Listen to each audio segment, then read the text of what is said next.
Previously on Destiny.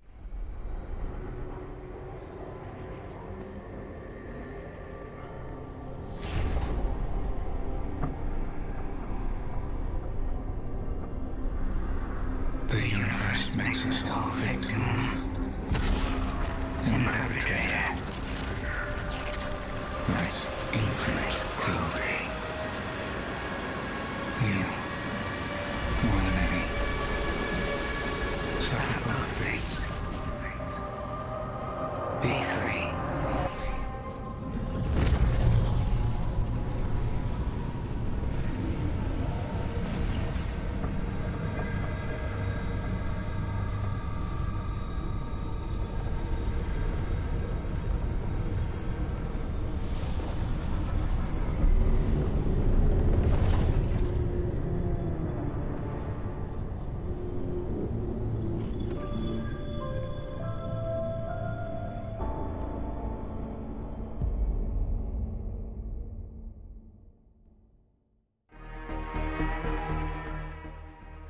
What if I told you I knew the truth? If you were confused, I wouldn't blame you. The origin of the universe in Destiny stretches far back, beyond what we would typically imagine. Deciphering this matter requires time and a lot of reading to get there. Thus, I sought to bring this information together in order for you to grasp. Welcome back, Guardians. My name is Samlab, and this is the 8th anniversary of the channel. If I asked you where does Destiny's universe begin and end, what would your answer be? Creation in Destiny didn't begin with the Sol system. It began eons ago, when a gardener and a winnower played games in a celestial place called the Garden. Regularly, they would meet to play these games of various types, to which the winnower was always the winner. As I understand it, many of the narrative components in Destiny have been leading us back to this very moment. Paracausal Creation in the Destiny universe.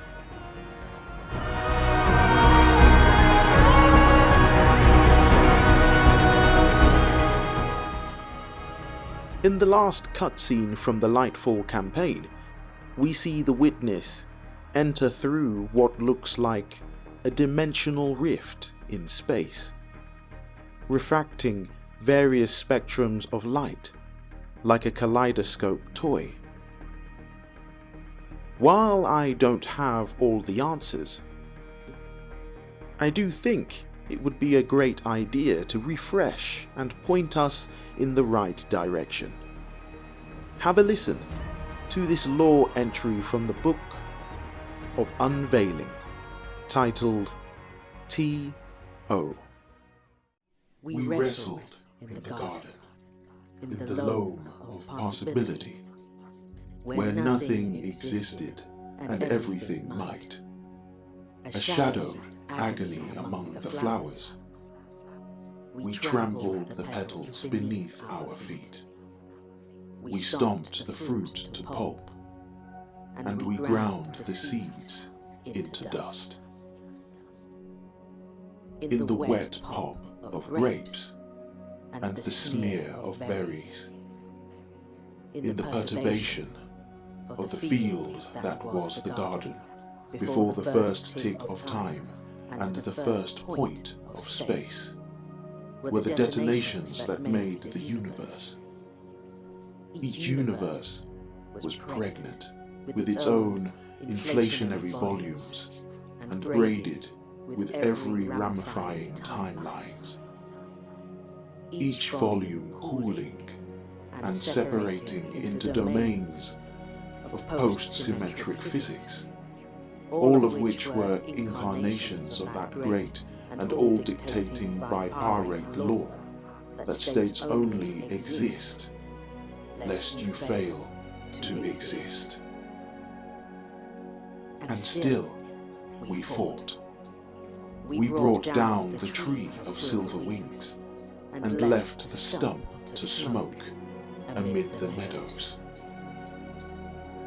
We left prints of our splayed feet and our straining backs in the clay. Our trampling feet made waves in the garden, which were the fluctuations around which the infant universe coalesced their first structures. The dilation field yawned beneath existence. Symmetries snapped like glass, like creases, flaws in space-time collected filaments of dark matter that inhaled and kindled the first galaxies of suns. And still we grappled. Our rolling bodies pushed things out of the garden, worms and scurrying life from the fertile soil, wet things from the pools and the leaves. They came out into the madness of primordial space. They thrashed and became large. And I won. I won because the gardener always stops to offer peace. And when they do, I always strike. But by then, it didn't matter. The game was over. The garden had given birth to creation. The rules were in place. And there would never be a second chance. We played in the cosmos now. We played for everything. And the patterns in the flowers, terrified by our contention, were no longer inevitable victors of a game whose rules had suddenly changed. And they passed into the newborn cosmos to escape us. Some would tell you that this book is unreliable or untruthful, that there is no truth in it. However, I believe it is unwise to dismiss the ontological cards we have been dealt by the writers of Destiny. This lore entry describes a birth, a bijou faint sample, describing the first moment the universe of soul resides and took its first breath of existence. But what does this have to do with the witness entering through the rift in space? A relatively important question. It is no secret that the witness has been eager to escape the flower game in its irritation, and it is strongly suggested that both sides of the paracausal spectrum were forcibly conditioned to assume their assigned roles. Have a listen to this lore entry from the book Unveiling, titled The Final Shape. It always ends the same, the gardener complained. This one stupid pattern. Aren't they all beautiful? I asked, as the flowers opened and closed in patterns beyond the scope of entire universes to encode, all devouring and perhaps everlasting. Not even we could know whether a pattern in the flowers would cycle forever or someday halt. They're as dull as carbon monoxide poisoning, the gardener groused, although carbon monoxide did not yet exist, and neither did anything that could be poisoned. The gardener kneeled to flick a patch of salt with their trowel. It struck an open flower, causing it to shut. Although I was the closer of flowers, and that was my sole purpose, I felt no fear or jealousy. We had our assigned dominions, and always would. They're majestic, I said. They have no purpose except to subsume all other purposes. There is nothing at the center of them except the will to go on, existing to alter the game to suit their existence. They spare not a silver of their totality for any other work. They are the end. The pattern corrected the errant flower effortlessly. The great flow went on unchanged. The gardener got up and brushed their knees. Every game we play, this one pattern consumes all others, wipes out every interesting development, a stupid, boring exploit that cuts off entire possibility spaces from ever arising. There's so much that we'll never get to see because of this pest. They chewed at their cracked lip, which existed only because this is an allegory. I'm going to do something about it, they said. We need a new rule. Here the witness is talking to the traveller. He enjoys the process of reaping, taking whatever has been made, all in the belief of reaching the final shape, but also to escape the flower game and their assigned dominion. Now the witness knows far more than we do, and is bent on achieving its goal whatever the cost, which was at the expense of the traveller. But to what end? I don't know. The traveller's heart was the key.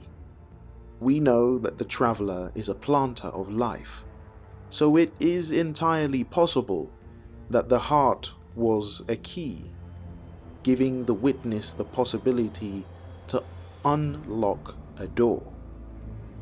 Depending on how you look at it, it could be said that we're grasping for straws.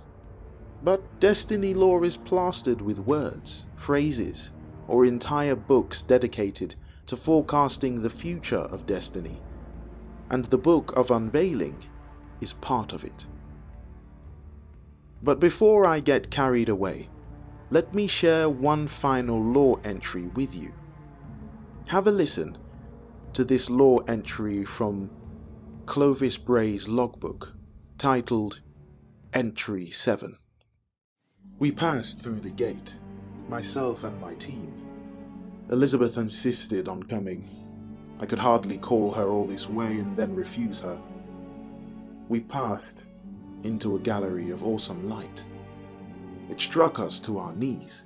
The probe, imaginary, did not prepare us. A curtain of blue-violet fire filled the entire half of the sky, pebbled with granules, seething with promontories and flares. We stood beneath a blue hypergiant, titan of suns, looming over all. It should have killed my human-bodied companions instantly with peak radiance in the far ultraviolet. It would cook flesh, but the probe said it was impossibly safe for life. We fanned out into ancient stone ruins, pierced by dull metal towers and flickering lines of light. Though the rock was cracked and pitted by radiation, our geologists identified it as once felsic granite, he reported. No iron, no heavy metals at all. A lot more sodium, oxygen, boron, and aluminium than I'd expected, and a lot less silicon. Oh my God! What? I demanded. This rock is almost 13 billion years old, the geologist whispered. It formed with the very first generation of planets, less than 1 billion years after the universe was born. We are standing on the dissected piece of one of the first worlds. That's not possible, the astronomer protested. That's a Type 0 hypergiant up there.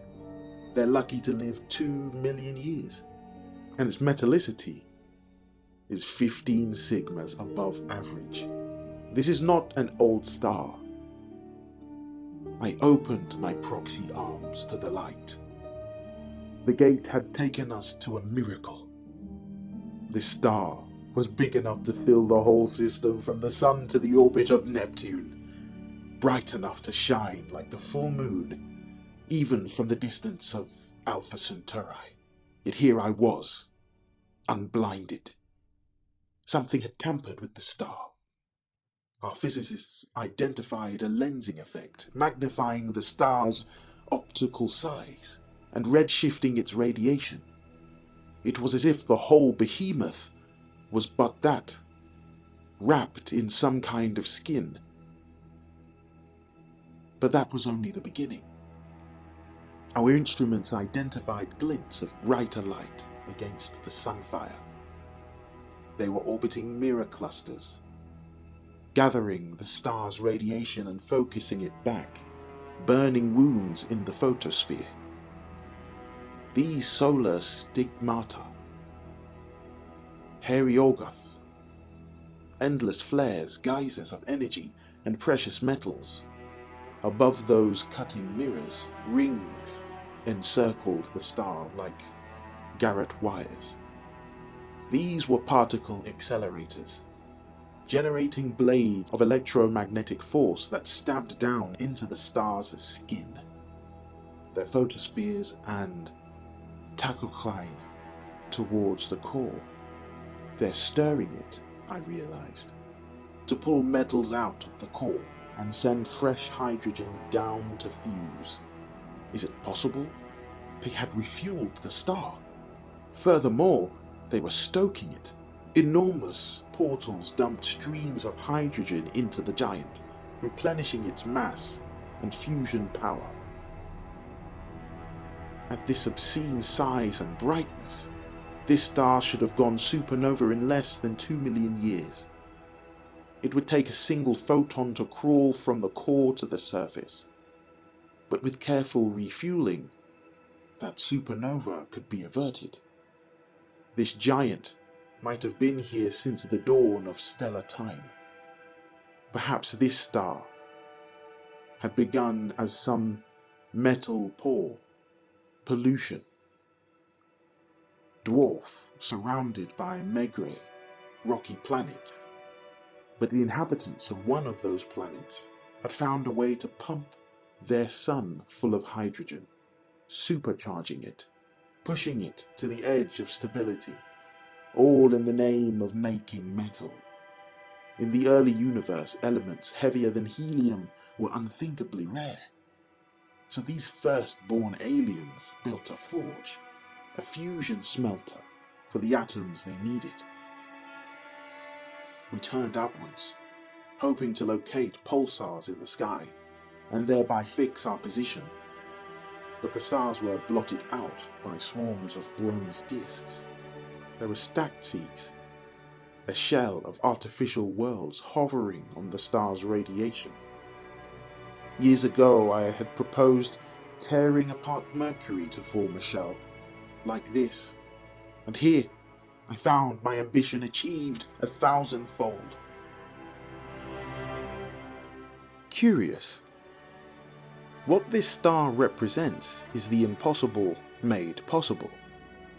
Hypergiant stars are a very rare type of star, said to have extreme luminosity, mass and size. Typically, they are 1,500 times greater than the Sun.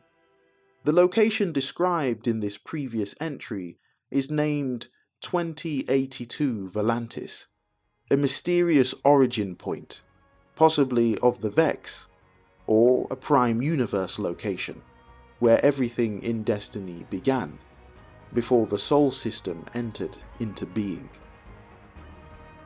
Well, Guardians, if this is the truth, and 2082 Volantis truly exists in a prime universe, then what does that spell for Destiny?